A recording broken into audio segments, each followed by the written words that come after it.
यूहन्ना रचित सुसमाचार अध्याय 6। इन बातों के बाद यीशु गलील की झील अर्थात तिबिरियास की झील के पास गया और एक बड़ी भीड़ उसके पीछे हुली, क्योंकि जो आश्चर्य कर्म वह बीमारों पर दिखाता था वे उनको देखते थे। तब यीशु पहाड़ पर चढ़कर अपने चेलों के साथ वहां बैठा और यहूदियों के फसह का पर्व निकट था। तब यीशु ने अपनी आंखें उठाकर एक बड़ी भीड़ को अपने पास आते देखा और फिलिप्पुस से कहा कि हम इनके भोजन के लिए कहां से रोटी मोल लाएं। परंतु उसने यह बात उसे परखने के लिए कही, क्योंकि वह आप जानता था कि मैं क्या करूंगा।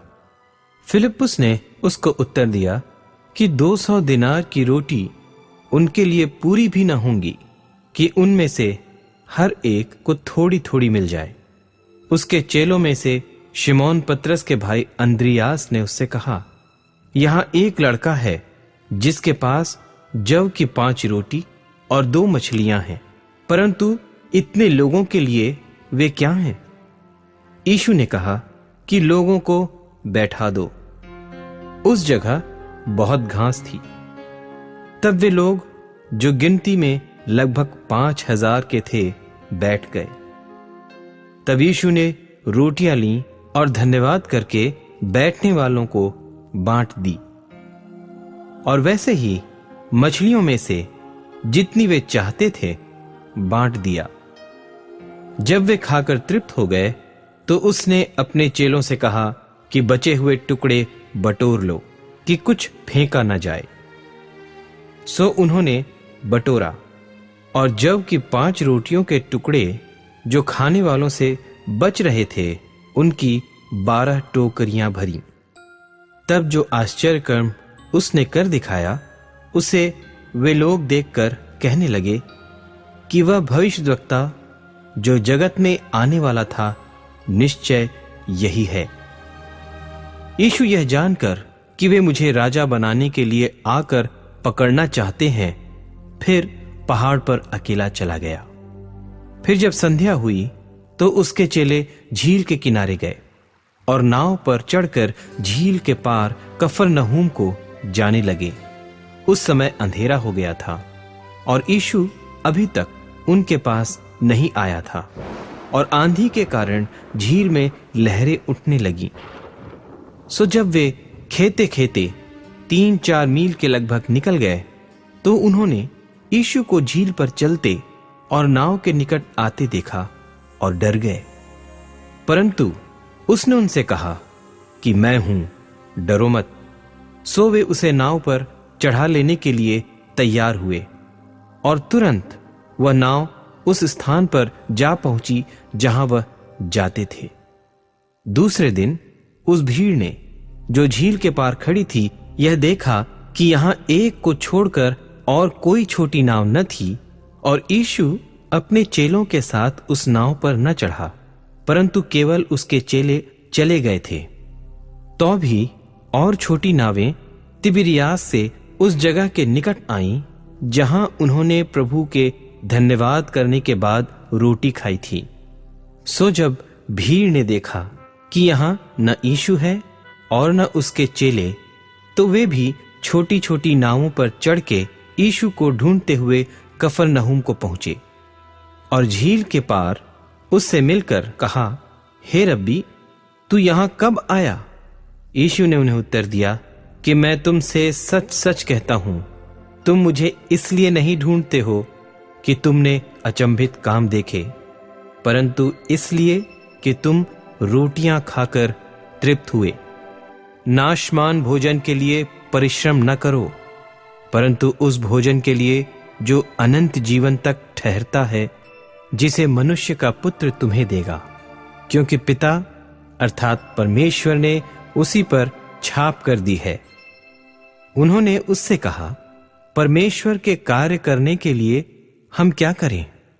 यीशु ने उन्हें उत्तर दिया, परमेश्वर का कार्य यह है कि तुम उस पर जिसे उसने भेजा है विश्वास करो।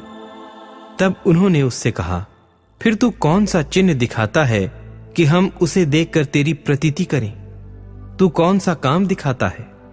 हमारे बाप दादों ने जंगल में मन्ना खाया, जैसा लिखा है कि उसने उन्हें खाने के लिए स्वर्ग से रोटी दी। यीशु ने उनसे कहा, मैं तुमसे सच सच कहता हूं कि मूसा ने तुम्हें वह रोटी स्वर्ग से न दी, परंतु मेरा पिता तुम्हें सच्ची रोटी स्वर्ग से देता है। क्योंकि परमेश्वर की रोटी वही है जो स्वर्ग से उतरकर जगत को जीवन देती है। तब उन्होंने उससे कहा, हे प्रभु, यह रोटी हमें सर्वदा दिया कर। यीशु ने उससे कहा, जीवन की रोटी मैं हूं। जो मेरे पास आएगा वह कभी भूखा न होगा, और जो मुझ पर विश्वास करेगा वह कभी प्यासा न होगा। परंतु मैंने तुमसे कहा कि तुमने मुझे देख भी लिया है, तो भी विश्वास नहीं करते। जो कुछ पिता मुझे देता है वह सब मेरे पास आएगा, और जो कोई मेरे पास आएगा उसे मैं कभी न निकालूंगा। क्योंकि मैं अपनी इच्छा नहीं वरन अपने भेजने वाले की इच्छा पूरी करने के लिए स्वर्ग से उतरा हूं। और मेरे भेजने वाले की इच्छा यह है कि जो कुछ उसने मुझे दिया है उसमें से मैं कुछ न खोऊं, परंतु उसे अंतिम दिन फिर जिला उठाऊं। क्योंकि मेरे पिता की इच्छा यह है कि जो कोई पुत्र को देखे और उस पर विश्वास करे वह अनंत जीवन पाए, और मैं उसे अंतिम दिन फिर जिला उठाऊंगा। सो यहूदी उस पर कुड़कुड़ाने लगे, इसलिए कि उसने कहा था कि जो रोटी स्वर्ग से उतरी वह मैं हूं। और उन्होंने कहा, क्या यह यूसुफ का पुत्र यीशु नहीं, जिसके माता पिता को हम जानते हैं? तो यह क्यों कर कहता है कि मैं स्वर्ग से उतरा हूं? यीशु ने उनको उत्तर दिया कि आपस में मत कुड़कुड़ाओ। कोई मेरे पास नहीं आ सकता जब तक पिता जिसने मुझे भेजा है उसे खींच न ले, और मैं उसको अंतिम दिन फिर जिला उठाऊंगा। भविष्यद्वक्ताओं के लेखों में यह लिखा है कि वे सब परमेश्वर की ओर से सिखाए हुए होंगे। जिस किसी ने पिता से सुना और सीखा है वह मेरे पास आता है। यह नहीं कि किसी ने पिता को देखा, परंतु जो परमेश्वर की ओर से है केवल उसी ने पिता को देखा है। मैं तुमसे सच सच कहता हूं कि जो कोई विश्वास करता है अनंत जीवन उसी का है। जीवन की रोटी मैं हूं। तुम्हारे बाप दादों ने जंगल में मन्ना खाया और मर गए। यह वह रोटी है जो स्वर्ग से उतरती है, ताकि मनुष्य उसमें से खाए और न मरे। जीवन की रोटी जो स्वर्ग से उतरी मैं हूं। यदि कोई इस रोटी में से खाए तो सर्वदा जीवित रहेगा, और जो रोटी मैं जगत के जीवन के लिए दूंगा वह मेरा मांस है। इस पर यहूदी यह कहकर आपस में झगड़ने लगे कि यह मनुष्य क्यों कर हमें अपना मांस खाने को दे सकता है। यीशु ने उनसे कहा, मैं तुमसे सच सच कहता हूं, जब तक मनुष्य के पुत्र का मांस न खाओ और उसका लहू न पियो तुम में जीवन नहीं। जो मेरा मांस खाता और मेरा लहू पीता है अनंत जीवन उसी का है, और मैं अंतिम दिन फिर उसे जिला उठाऊंगा। क्योंकि मेरा मांस वास्तव में खाने की वस्तु है और मेरा लहू वास्तव में पीने की वस्तु है। जो मेरा मांस खाता और मेरा लहू पीता है वह मुझ में स्थिर बना रहता है और मैं उसमें। जैसा जीवते पिता ने मुझे भेजा और मैं पिता के कारण जीवित हूं, वैसा ही वह भी जो मुझे खाएगा मेरे कारण जीवित रहेगा। जो रोटी स्वर्ग से उतरी यही है, बाप दादों के समान नहीं कि खाया और मर गए। जो कोई यह रोटी खाएगा वह सर्वदा जीवित रहेगा।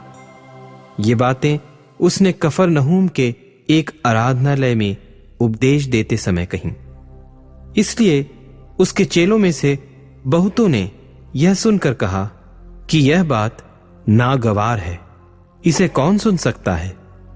यीशु ने अपने मन में यह जानकर कि मेरे चेले आपस में इस बात पर कुड़कुड़ाते हैं, उनसे पूछा, क्या इस बात से तुम्हें ठोकर लगती है? और यदि तुम मनुष्य के पुत्र को जहां वह पहले था वहां ऊपर जाते देखोगे तो क्या होगा? आत्मा तो जीवनदायक है, शरीर से कुछ लाभ नहीं।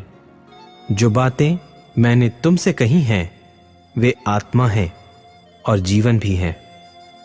परंतु तुम में से कितने ऐसे हैं जो विश्वास नहीं करते? क्योंकि यीशु तो पहले ही से जानता था कि जो विश्वास नहीं करते वे कौन हैं और कौन मुझे पकड़वाएगा। और उसने कहा, इसीलिए मैंने तुमसे कहा था कि जब तक किसी को पिता की ओर से यह वरदान न दिया जाए तब तक वह मेरे पास नहीं आ सकता। इस पर उसके चेलों में से बहुतेरे उल्टे फिर गए और उसके बाद उसके साथ न चले। तब यीशु ने उन 12 से कहा, क्या तुम भी चले जाना चाहते हो? शिमोन पतरस ने उसको उत्तर दिया कि हे प्रभु, हम किसके पास जाएं? अनंत जीवन की बातें तो तेरे ही पास हैं, और हमने विश्वास किया और जान गए हैं कि परमेश्वर का पवित्र जन तू ही है। यीशु ने उन्हें उत्तर दिया, क्या मैंने तुम 12 को नहीं चुन लिया? तो भी तुम में से एक व्यक्ति शैतान है। यह उसने शिमोन इस्करियोती के पुत्र यहूदा के विषय में कहा, क्योंकि यही जो उन 12 में से था उसे पकड़वाने को था। यूहन्ना रचित सुसमाचार अध्याय